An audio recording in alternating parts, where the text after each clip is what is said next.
Jonas Vingegaard contre Tadej Pogačar, qui va l'emporter pour gagner le Tour de France?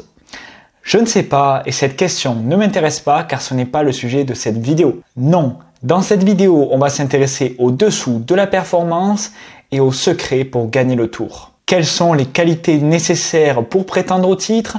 Comment les développer? Faut-il un entraînement hors du commun? Une génétique hors pair? Ou avoir recours à la sauce magique? On va voir tout ça dans cette vidéo. Une chose est sûre, il y a des leçons à tirer des athlètes de haut niveau pour s'en servir en tant qu'amateur. Alors soyez attentifs car ces quelques minutes pourraient bien changer la trajectoire de votre progression.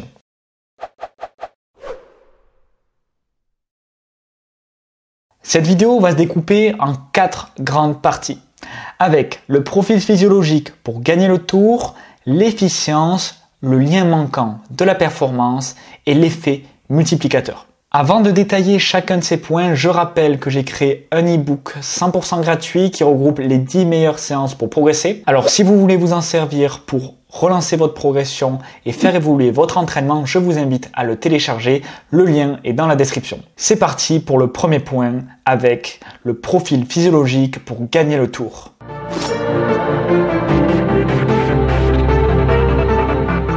Le profil physiologique d'un coureur correspond aux marqueurs de la performance qui permettent d'évaluer son niveau grâce à des tests en laboratoire notamment. Ces tests évaluent la puissance associée à différentes concentrations en lactate. Ils permettent également d'évaluer le VO2 max, la puissance associée à VO2 max et bien d'autres paramètres. Bien que les données physiologiques de nos amis Jonas et Tadej ne soient pas dévoilées aux yeux du grand public, une étude scientifique regroupe les marqueurs d'un ancien vainqueur du Tour de France, et ce vainqueur, il s'agit de Christopher Froome. On va ainsi pouvoir analyser les données de notre ami Chris Froome pour déterminer quel est le niveau requis pour pouvoir prétendre à la victoire du Tour de France. Premièrement, pendant ces grandes années où cette étude a été réalisée, Christopher Froome avait un très haut VO2 max à 84 ml par minute par kilogramme, ce qui est une très grosse valeur. La puissance qui était associée à cette VO2 max, à savoir sa PMA, même si je n'aime pas ce terme, était à 527 watts, soit 7,5 watts par kilo. Je n'aime pas parler de PMA car cette valeur dépend du test effectué pour la déterminer. Par exemple, sur un test incrémental, la durée des paliers a une grande incidence sur la puissance finale. Avec des paliers plus courts, on va facilement atteindre des puissances plus élevées et au contraire, avec des paliers plus longs, on sera incapable de monter plus haut. Et justement, pour cette étude, je pense qu'ils ont utilisé des paliers assez longs. Bref, pour ceux qui sont familiers avec les données de puissance et de VO2 max, si vous êtes des habitués de la chaîne par exemple, il n'y a pas besoin d'être un expert pour se rendre compte que ces valeurs sont hors normes. Ils ont également mesuré sa puissance associée à une concentration en lactate précise, à savoir 2 millimoles. Cette concentration en lactate correspond généralement à la jonction entre votre zone 2 et zone 3 des modèles d'intensité classiques, ou à 75% de FTP si vous connaissez votre valeur. Et Chris a une puissance de 390 watts, soit 5,4 watts-kg à ce point. Ils ont également identifié la puissance associée à une concentration supérieure, à savoir 4 millimoles, et cette fois-ci, Christopher Froome était à 430 watts, soit 6,1 watts-kg. Ce deuxième point correspond généralement au deuxième seuil, ce qui correspond à votre FTP. En réalité, ces puissances correspondent à ces deux seuils, avec le seuil 1 à 390 watts et le seuil 2 à 430. On peut voir qu'il y a très peu d'espace entre ces deux seuils, ce qui témoigne bien les hautes qualités de Christopher Froome. Et sa masse grasse était de 9,5%. Alors, pour récapituler, Chris Froome avait un VO2 max de 84 ml par minute par kilogramme, une PMA de 527 watts, soit 7,5 watts par kilogramme, une puissance à 2 millimoles de lactate de 390 watts, soit 5,4 watts par kilo, une puissance à 4 millimoles de 430, 6,1, et un pourcentage de masse grasse de 9,5%. En bref, voilà les données physiologiques nécessaires pour prétendre à une victoire sur le Tour de France. Je vais peut-être vous choquer, mais ces marqueurs ne sont pas si déterminants pour gagner le Tour de France. En effet, bien qu'impressionnants, ces chiffres sont en réalité assez communs parmi le peloton du Tour de France. Avoir ces chiffres est en fait nécessaire. Il s'agit d'un prérequis pour pouvoir gagner le tour. Mais ça ne fait pas tout, comme on va le voir. En effet, comme je l'ai dit précédemment, je pense qu'au sein du peloton du Tour de France, plusieurs coureurs tâtonnent ces chiffres-là, mais seulement un sortira son épingle du jeu pour remporter la grande boucle. Pourquoi ? Parce qu'il manque un premier lien pour comprendre la performance. Et une partie de ce lien repose sur l'efficience.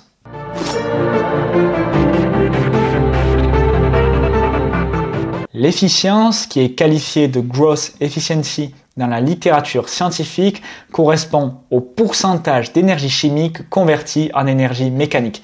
Vous inquiétez pas, je vais tout vous expliquer, c'est très simple. Pour commencer, dans votre alimentation, votre organisme va prélever de l'énergie chimique, présente sous forme de glucides, de lipides, de protéines. Cette énergie va ensuite circuler dans la machine humaine et subir de nombreuses transformations pour être convertie en molécules d'ATP. Et l'ATP permet de générer des contractions musculaires qui permettent d'appuyer sur les pédales et par conséquent de faire avancer votre vélo. On est donc ici sur de l'énergie mécanique. Mais dans cette phase de conversion, avec toutes les réactions successives qui s'enchaînent, il y a de nombreuses pertes énergétiques. Et dans les tests en laboratoire, on peut identifier cette perte et ainsi déterminer le pourcentage d'efficience, c'est-à-dire le pourcentage d'énergie restant par rapport au pourcentage d'énergie consommée. Pour vous donner une idée, cette efficience se trouve généralement entre 17 et 20% pour la plupart des personnes. Et Chris Froome a obtenu un résultat de 23,6% d'efficience, ce qui est tout simplement titanesque. Cela lui donne un avantage considérable. À puissance égale, il aura besoin de moins d'énergie pour soutenir cet effort et il durera plus longtemps vis-à-vis d'un coureur moins efficient. Et à consommation d'énergie égale avec un coureur moins efficient, il produira plus de puissance et pourra rouler ainsi plus vite. Mais ce qui est étonnant, c'est que généralement, un haut pourcentage d'efficience s'accompagne d'un VO2 max en retrait. En effet, les deux données sont inversement corrélées. C'est-à-dire que si vous avez un haut VO2 max, c'est dur d'être très efficient. Et au contraire, si vous avez une grosse efficience, c'est dur d'avoir un haut VO2 max. Mais ce qui est étrange chez Chris Froome, c'est que ces deux valeurs sont très élevées. Avec un VO2 max, je le rappelle, de 84 et une efficience de 23,6%. Et cette combinaison entre une haute efficience et un haut VO2 max fait de Chris Froome un coureur hors norme. Et je suis persuadé que cette caractéristique est partagée par les meilleurs coureurs du peloton, à savoir par les deux prétendants au titre, Jonas Vingegaard et Tadej Pogačar. Pour faire partie du haut du panier des coureurs, il faut donc maximiser ces deux facteurs avec un haut VO2 max et une haute efficience. Mais encore une fois, ce n'est pas tout, il faut creuser plus profond dans les dessous de la performance pour comprendre ce qui distingue réellement les plus grands coureurs des autres.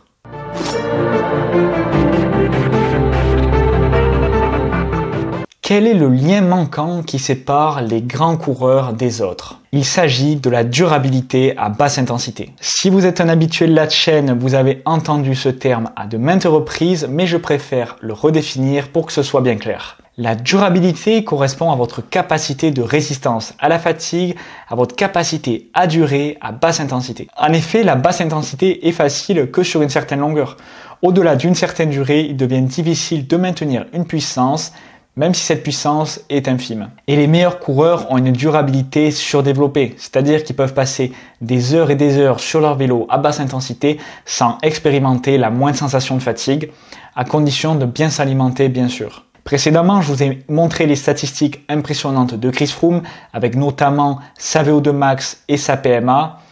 Mais pour gagner une étape du Tour et faire la différence, il faut être capable de sortir ces chiffres en fin d'étape après un pré-effort de 4 heures à basse et moyenne intensité. Et pour être capable de produire cet effort au bon moment, il faut par conséquent avoir une grosse capacité de résistance à la fatigue. Avoir un record de puissance titanesque sur 20 minutes, c'est bien, mais pouvoir le sortir après une longue étape en montagne, c'est mieux. Et cette durabilité peut être directement visible sur votre courbe de puissance. Je vais prendre pour exemple Thibaut Pinot, sur lequel on avait réalisé une étude scientifique quelques années auparavant pour comprendre la croissance de ce jeune coureur entre 2008 et 2013.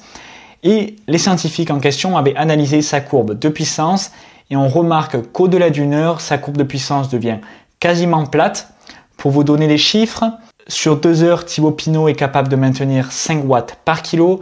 Sur 3 heures, il est à 4,9 et sur 4 heures, il est à 4,8. Donc on voit, malgré une heure d'ajout de temps, il y a une très faible perte de puissance. Pourquoi? Parce qu'il a une énorme durabilité, tout simplement. Ses capacités à basse intensité sont surdéveloppées. Il peut maintenir des puissances très élevées dans la durée grâce à cela. Et pour des coureurs de ce calibre, la première partie d'étape au sein du peloton sera vraiment simple et ils pourront tout donner, exploiter leur moteur dans la station finale pour faire la différence. De plus, la durabilité est la qualité qui distingue les meilleurs juniors et espoirs des coureurs élites. Si on observe les records de puissance de ces trois types de coureurs sur des durées d'effort plutôt courtes, il n'y a pas grande différence.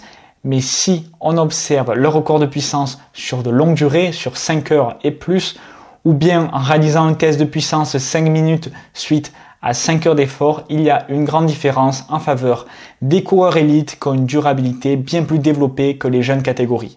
Et cette tendance est la même entre les meilleurs coureurs professionnels et le reste des coureurs. Les meilleurs coureurs sont ceux qui sont capables de durer et de produire leur record de puissance lorsque c'est nécessaire. Pour résumer, pour prétendre à la victoire sur le Tour de France, il faut être capable de faire la différence sur une étape de montagne et cela passe par une grande durabilité qui permet aux coureurs de s'économiser sur la longueur de l'étape et de délivrer leur plein potentiel au moment où on les attend grâce à leur haute VO2 max et leur haute performance à haute intensité. À l'image d'un vélo électrique, gagner le Tour de France revient à passer la quasi-totalité des étapes en mode éco et être capable de passer sur le mode turbo pour faire la différence. Pour être précis, on peut parler de flexibilité métabolique, mais je ne vais pas ouvrir un chapitre sur cette qualité-là.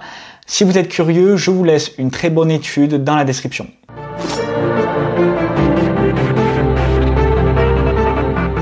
Enfin, pour développer toutes les capacités énoncées, le facteur génétique a une place importante. Je ne vous apprends rien, mais pour atteindre le plus haut niveau et en plus de ça, la plus haute marche du podium sur le Tour de France, il faut un sacré bagage génétique avec un gros niveau de base et un potentiel de développement important. Mais la génétique n'est rien sans le travail et une éthique de travail hors pair. Pour développer un tel niveau, il faut accumuler un énorme volume d'entraînement dans les différentes zones d'intensité pour générer les adaptations nécessaires. Pour cela, il faut être fort mentalement, être rigoureux, faire attention à sa récupération, à soigner son sommeil, sa nutrition. Voilà, tous les aspects qui entourent la performance pour pouvoir enchaîner les séances et par conséquent accumuler le volume nécessaire. Bref, développer du sérieux pour son entraînement et son éthique de travail est primordial pour profiter pleinement de son potentiel génétique. Et je pense également que les meilleurs coureurs du Tour font partie des plus gros travailleurs. Mais j'aimerais vous adresser un message directement à vous.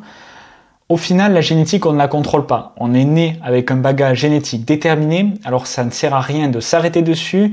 Moi, je vous invite à prendre votre entraînement au sérieux, développer l'éthique de travail dont j'ai mentionné pour pouvoir utiliser votre plein potentiel parce que je pense que vous le sous-estimez grandement.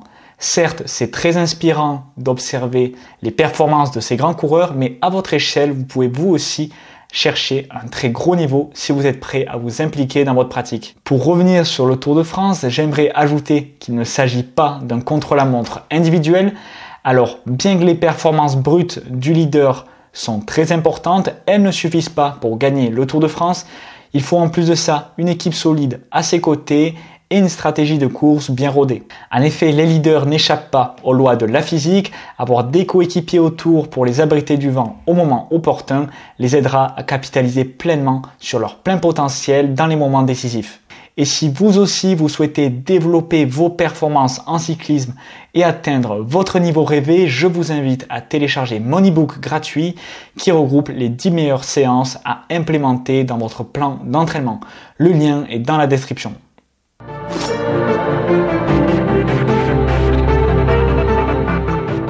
La vidéo arrive à sa fin, j'espère que vous aurez compris les dessous de la performance du haut niveau.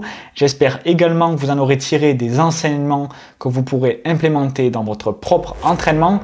Pour cela, faites-le moi savoir en laissant un pouce bleu et en vous abonnant à la chaîne YouTube. Pour ce qui est de partager Jonas Vingegaard de Tadej Pogačar sur cette édition 2023 du Tour de France, c'est très difficile de se prononcer, mais je suis curieux d'avoir votre avis et je vous invite à me le laisser en commentaire, on pourra en discuter. Messieurs, mesdames, je vous souhaite un excellent Tour de France et que le meilleur gagne. C'était Antonin Albouy pour la science du cyclisme.